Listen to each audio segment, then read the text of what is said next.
Bonjour chers élèves. Dans cette nouvelle séquence, nous allons traiter l'exercice numéro D de la physique du baccalauréat série D 2019. Dans cet exercice, on nous donne un générateur qui impose aux bornes d'un dipôle une tension sinusoïdale. La tension est bien évidemment en volts. Cette tension est de la forme U égale à 25 cosinus de 100 pt. Le temps t est en secondes. L'intensité qui traverse ces dipôles est de la forme I égale à 0,5 fois cosinus de dπft moins pi sur 4. Maintenant, premièrement, on nous demande de calculer l'intensité efficace et la tension efficace aux bornes de ces dipôles. 1. Calcul de IE et UE. Donc, on nous demande de calculer l'intensité efficace et la tension efficace aux bornes de ces dipôles. Eh bien, chers élèves, nous savons très bien qu'il y a une relation entre l'intensité maximale et l'intensité efficace. En effet, I max égale à I efficace fois la racine carrée de D. Alors, I efficace égale à I max, le tout sur la racine carrée de D. Si on fait l'application numérique, on remplace I max par combien? Par 0,5 sur racine carrée de D. Donc, on a 0,5 sur racine carrée de D. Numériquement, ça nous donne 0,35 ampères. Donc, I efficace égale à 0,35 ampères. Maintenant, nous allons calculer la tension efficace, U efficace. Par définition, U max égale aussi à U efficace fois la racine carrée de D. Ce qui veut dire que la tension efficace égale à la tension maximale, le tout sur la racine carrée de D. Ne perdez pas de vue que dans cette relation, la tension efficace U max est de 25. Comme U max est égal à 25, nous allons avoir 25, le tout sur la racine carrée de 2. Ceci nous donne numériquement 17,68 volts. Voici la première question qui concerne l'intensité efficace et la tension efficace. Maintenant, la question numéro 2. On nous dit, quelle est la fréquence du courant? Calcul de la fréquence.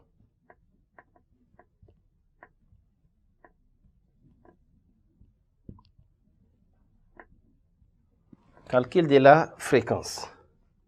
Eh bien, chers élèves, ici, il est question d'égaliser les deux relations. Parce que là, dans cette expression, on a oméga t. Ici aussi, oméga t. Donc, par identification, nous allons avoir dπ f égale à 100 pi. Maintenant, nous allons simplifier les pi et les pi. Il reste f égale à 100 divisé par d, ce qui veut dire que la fréquence est égale à 50 Hz. Voilà comment on calcule la fréquence. Maintenant, on passe à la question numéro 3. À la question numéro 3, on nous demande de calculer la phase de l'intensité par rapport à la tension.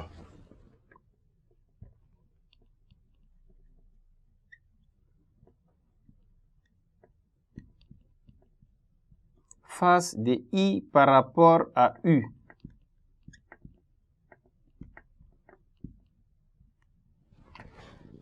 Eh bien, chers élèves, nous avons l'intensité qui est en retard de pi sur 4. Donc, la phase de l'intensité par rapport à la tension U, on peut dire ceci, phi I par rapport à U égale à moins pi sur 4 radians. Calcul de l'impédance.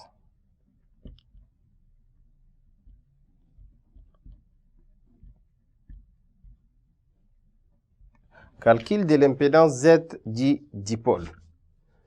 Eh bien, maintenant, nous allons dire en effet,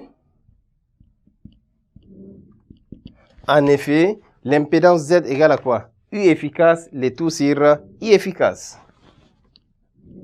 Z égale à U efficace, le tout sur I efficace.